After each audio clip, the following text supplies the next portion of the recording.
And welcome back to Real Talk Sports with Rico. Today we are going back over the NBA Christmas Day games and just doing my biggest key takeaways from these games. And so let's start with the early game, the Spurs versus the Knicks. And so I think just the key takeaway here, at least for the Knicks, is that they won that trade with the Minnesota Timberwolves. I think that Karl Anthony Towns played very well in this game. And also, too, the trade that they made for Mikal Bridges, it looks like that is working out as well. He had 41 points in this game. He was +8 in the box score. You see that Karl Anthony Towns was right behind him with 21 and 9. And so I think that this team is really on a roll. I think it's going to get better once they get Mitchell Robinson back. And so the Knicks are going to be a dangerous team. And I certainly think, again, that they won that trade. Next up with the San Antonio Spurs. And so with the San Antonio Spurs, I think that you get a chance to see just the greatness with Victor Wembanyama. Got a chance to watch him in the Summer League and just knew he was going to be pretty good. I know the first game, it didn't start off well in the Summer League, but after that, Wemby has just not looked back. And so he had 42 points in this one, 18 rebounds. You see he had the 4 assists, but he was +7. And the Spurs were right there. They had a chance to win this game. They have several different young pieces in here. I like the fact that they do have Stephon Castle. I think that he's going to be a very good player for them. I know, he only had 6 points, but between him and Wemby, this team has huge upside, and I think that they are going to be a very good team as they continue to build out. And so next up, the Timberwolves and the Mavericks. And so I think the key takeaway out of this one is just that the Mavs, as far as their bench is concerned, they're going to need to get better off the bench as far as scoring and really helping the starters out. I think that this is something that Jason Kidd had talked about earlier in the season, but they need to get some support to their starters out there. And it doesn't help that Luka went down with a calf injury. From what I understand, looking at the reports, it looks like that he's set to miss some extended time. I can tell you, with the calf injury, that is a tricky injury. And so hopefully Luka is able to get back. But I think the most important thing to take away out of this is that the Mavs are going to have to rely a lot more on the bench, and they're going to have to step up. Shout out to Kyrie Irving. I think that he was able to step up in this game yesterday and give this team a chance. They just came up a little bit short, but they were down for the vast majority of this game. And so with the Timberwolves, it starts with Ant-Man. And so Anthony Edwards played well, 26 points. He was +8 in this one. You finally get a good game from Julius Randle. He looked a lot more comfortable out there in this game, almost had a triple-double. And so I think that this team is really still trying to figure itself out after this trade. And I think that the Knicks have clearly won it, but we'll see. I mean, it's still a long season. They're still trying to gel things together with that. And so hopefully, that the Timberwolves are able to get back to where they were, because right now at 15-14, I would say that it's been a pretty disappointing year for the Timberwolves. And so next up with the Sixers and the Celtics. And so I think the key takeaway out of this is that you see a Sixers team that when healthy, it's a team that certainly can compete. And it was an interesting day for the Sixers. I think that Embiid went down in the warmups, and I was wondering if he was going to play, saw where he tripped or something and fell back on his ankle. And so it's been the story of the Sixers year with these injuries and things like that. But Tyrese Maxey comes out. He plays very well after having a terrible game on Christmas last year. And so I think that was huge for them. He's coming off the hamstring, and so he's starting to get comfortable. He had 33 points. He had 12 assists. You see he was +7. You see Embiid had 27 and 9, so that was good for them. And then also, too, Paul George struggled. And so Paul George struggled in this game, and they still found ways to win. Caleb Martin knocking down shots, and Kelly Oubre playing some great defense. And so collectively, I think that this team is still trying to put it together, and they have a chance because the Eastern Conference, it can be had, and it's very weak. And so the Sixers still have time.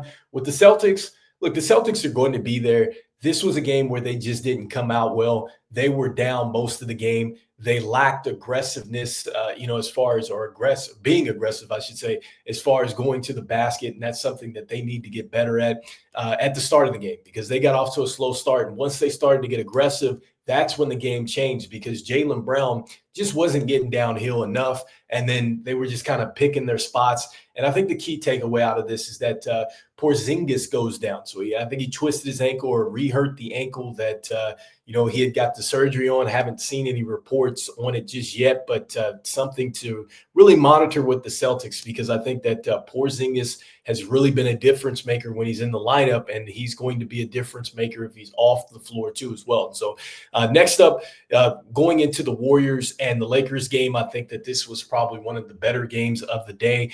And this one came down to just the end, and you get a chance to see just how great Steph Curry and LeBron James, how they are, just greatness as players. And so Steph Curry hit some great shots down the stretch, which gave the Warriors a chance, but ultimately a defensive lapse, and Austin Reeves scores, and that was the bottom line here. And so in this game, to note, Anthony Davis did go out due to an ankle injury. He never came back. It was reported that he was going to try to get back. It just didn't happen. Steph had 38 in this one. Then you had LeBron, who had 31. And so, again, this is something where it was a great game, went down to the last moments. And I think that with Golden State, they're still trying to figure out what they want to do. I think that they're going to want to make another trade. I'm going to talk about that, when we do a video about these trade rumors and things like that. But I think that this team still needs to add a center.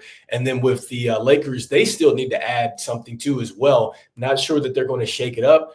Being near this second apron, we'll see. But LeBron James and company had enough to win against Golden State on Christmas Day. And so next up, and the last game that I want to talk about is the Suns and the Nuggets. And so I think that the key takeaway out of this is that when healthy, then you'll see a Phoenix team that can contend with anybody. But the issue with the Phoenix Suns is just they have not been healthy. They're a top-heavy team, and I know that there's a lot of noise around them, which we're going to do another video, about them, and just as far as trade talks are concerned. And I think that with Kevin Durant, you get a chance to see that, he's still got the greatness there. And with the Denver Nuggets, you can tell that once Joker goes off the floor, this team really struggles. Like Jamal Murray just has not been himself this year. Only 13 points. He was negative 16. Michael Porter Jr. did play pretty well with the 22 points and the 4 rebounds, and he's been in a bunch of trade rumors as well. But they didn't get anything from Aaron Gordon. But look at the bench, though. Aside from Russell Westbrook, I was about to say Wilson. Besides from Russell Westbrook with the 17, the +3, the 6, and the 2 assists, this team really lacks a bench. And that's why I think that the Denver Nuggets, more than anybody, if they want to stay relevant with the Joker, they need to make a trade immediately to try to up their bench, and maybe a trade to help their starting lineup as well. And with the Suns, I like the fact that they are playing the youngster over there, Ryan Dunn. I think that Ryan Dunn can be a special player for them. Defensively, I love what he brings. I think he's one of the best defenders out of this last draft. So I got a chance to look at some of his tapes extensively. So I liked him a lot. And, they have some questions to answer. They didn't have Devin Booker out there. And then with Nurkic, there's the speculation that, Nurk might be moved. Who knows? But, the Suns just have a lot of question marks as far as just the injuries are concerned. And then they need to get some more pieces on this roster to really help that top half. But I don't know how you do that because they're in such a financial bind with this team. And so it's going to be tough to trade with them. You need to most certainly include a third team to facilitate. So with that being said, this is my Christmas Day review. Make sure that you go ahead and check us out on Spotify and YouTube. We got some more shows coming up. I will be breaking down some of these trade rumors, looking at all this noise that's going on around Jimmy Butler, the things going on with the Pelicans, the Bulls, just a lot of trade stuff out here as we start to heat up. I think next week marks just 30 days to go until the trade deadline. And so I'll see you guys on the next one. This is Rico. This is Real Talk Sports. Peace.